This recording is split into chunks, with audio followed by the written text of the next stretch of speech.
संसद के 3 दिवसीय इस विशेष सत्र का आज दूसरा दिन है, जिसमें कई महत्वपूर्ण राजनीतिक घटनाक्रम सामने आ रहे हैं। लोकसभा में आज परिसीमन बिल पर केंद्रीय गृह मंत्री अमित शाह बोल सकते हैं, जिसके बाद शाम 4 बजे तक इस पर वोटिंग होने की संभावना है। ये बिल महिला आरक्षण विधेयक के एग्जीक्यूशन से जुड़ा हुआ माना जा रहा है, जो देश की राजनीति में एक बड़ा बदलाव ला सकता है। प्रधानमंत्री नरेंद्र मोदी ने विपक्ष से इस विधेयक को पारित कराने में सहयोग की अपील की है। उन्होंने कहा कि अगर बिल पास हो जाता है तो इसका पूरा क्रेडिट विपक्ष को दिया जाएगा। हालांकि लगातार इस मामले पर अगर हम देखें हल्ला हो रहा है। लोकसभा राज्यसभा की कार्यवाही जारी है। लोकसभा राज्यसभा की कार्यवाही फिलहाल चल रही है। आज महिला आरक्षण बिल पर वोटिंग होनी है।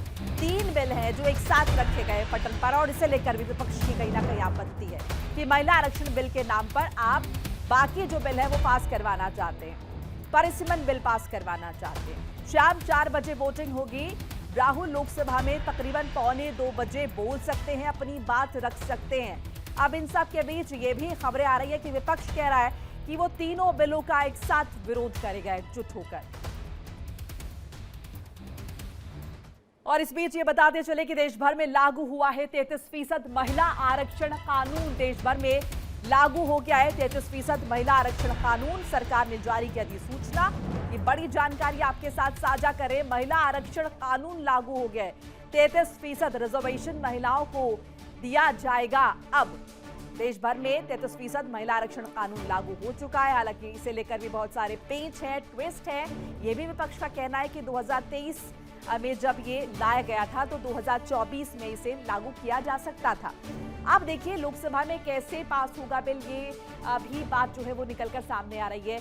अब मौजूदा संख्या क्या है? 540 जो सीट्स हैं, जिनमें से अगर हम देखें, ये देखिए मौजूदा संख्या जरूरी कितनी है। 540 में से अगर हम देखें तो एनडीए के पास यहाँ पर 293 सीट्स है। 360 सीट्स जो है वो चाहिए। एनडीए के पास 293 है, बीजेपी के पास यहाँ पर इसमें से 240 है, और टीडीपी के पास 16 है, जेडीयू की 12 है, शिवसेना की 7 है, और अन्य पार्टियों का जिक्र कर ले तो 18 सीटें हैं। लेकिन जरूरी है 360 है कितनी एनडीए के पास? 293। अब ऐसे में सवाल यह है कि स्थिति क्या होने वाली है। दूसरी तरफ अगर हम बात करते हैं विपक्ष की, तो विपक्ष का यह कहना है कि एकजुट होकर इसका विरोध किया जाएगा, तीनों ही बिल का। अब देखना यह होगा कि संसद में स्थिति क्या बनती है। एक तरफ सरकार लगातार ये कह रही है कि महिला विरोधी है विपक्ष का ये कहना है कि जब ये पारित हो गया था 2023 में तो उसे एग्जीक्यूट क्यों नहीं किया गया। और ज्यादा इंफॉर्मेशन के लिए न्यूज रूम का रुख करेंगे। ऋतु सिंह मेरे साथ जुड़ी, मेरी कुलीग। ऋतु, आज अगर देखना है तो अग्नि परीक्षा भी है और महत्वपूर्ण दिन भी है। क्या स्थिति बनती हुई नजर आएगी लोकसभा में? मोनिका, इस बीच मैं बता देना चाहती हूँ कि सदन के भीतर से जो तस्वीरें आ रही है, गहमा गहमी इस वक्त बनी हुई है, लंबी चर्चा। और इस बीच इन तीनों बिल को लेकर के इस वक्त अगर कहा जाए जो माहौल है वो बहुत ज़्यादा गर्म हो चुका है। इस बीच सरकार ने गुरुवार देर रात महिलाओं की को लेकर के जो संसद में 33% आरक्षण वाला जो बिल था, जो अधिनियम था, उसे लागू कर दिया है। इसको लेकर बाकायदे नोटिफिकेशन भी जारी किया गया। ये कानून 16 अप्रैल 2026 से लागू हो गया है। इसे सितंबर 2023 में संसद के विशेष सत्र के दौरान पारित भी किया गया था। अब समझिए, जैसा कि अभी आप नंबर्स बता रही थी कि क्या नंबर गेम में फंस सकता है मामला, तो ऐसा लगता नहीं है कि ऐसा होगा, क्योंकि नंबर गेम में कहीं ज्यादा आगे अभी एनडीए है। आरक्षण पर आरक्षण और इस वक्त सदन के भीतर इसी को लेकर के जो संग्राम है वो छिड़ता हुआ नजर आ रहा है। इस बीच प्रतिक्रियाएं जो सामने आ रही, चाहे वो विपक्षी दलों की तरफ से हो, विपक्षी जो नेता है उनकी तरफ से हो, वो सबसे ज्यादा दिलचस्प ग्राउंड तैयार कर रही है। इस बीच कल्याण बैनर्जी है, जिनकी तरफ से कहा गया है कि 50% आप आरक्षण ले आइए, परिसीमन की जरूरत क्या है। और इसी डीलिमिटेशन पर, परिसीमन पर आज राहुल गांधी भी बोलने वाले हैं। समय तय है, 4 बजे वोटिंग के लिए भी समय तय। अब ये देखना होगा कि जो तस्वीर दिखाने का प्रयास इस वक्त किया जा रहा था सरकार द्वारा, ये अमल में आ भी पाता या नहीं। क्योंकि सबसे बड़ा सवाल तो यही है कि परिसीमन की आड़ कहीं ना, अगर हम देखिए महिला आरक्षण बिल की यहाँ पर आड़ ली गई है।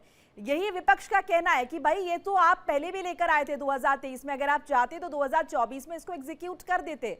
आपने क्यों नहीं किया? आपने इसका इंतजार किया कि जब दूसरा मौका आपको मिले।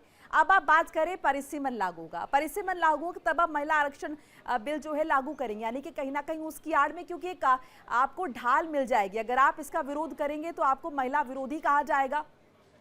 बिल्कुल। और इस बीच मैं कोट करना चाहूंगी अखिलेश यादव को। अखिलेश यादव के द्वारा बाकायदे ऑन रिकॉर्ड बयान दिया गया। उन्होंने कहा कि बीजेपी को समझना मुश्किल है।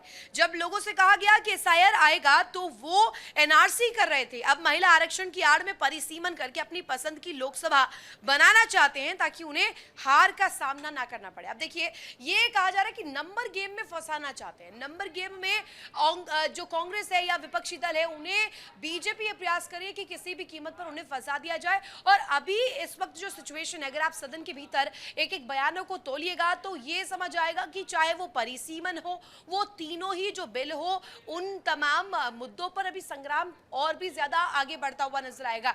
2023 का आपने जिक्र किया कि उससे पहले भी रखा गया था, तो उसे अमल में क्यों नहीं लाया गया, वो क्यों हवाई साबित हुआ और अभी तक क्यों धरातल पर नहीं उतरा है। अब इसके तहत एक लाइन और आगे बढ़ते हुए विपक्ष ये सवाल कर रहा है कि क्या इसमें मंशा सरकार की सही है या नहीं। मंशा को लेकर बहुत बड़ा सवाल उठ रहा है।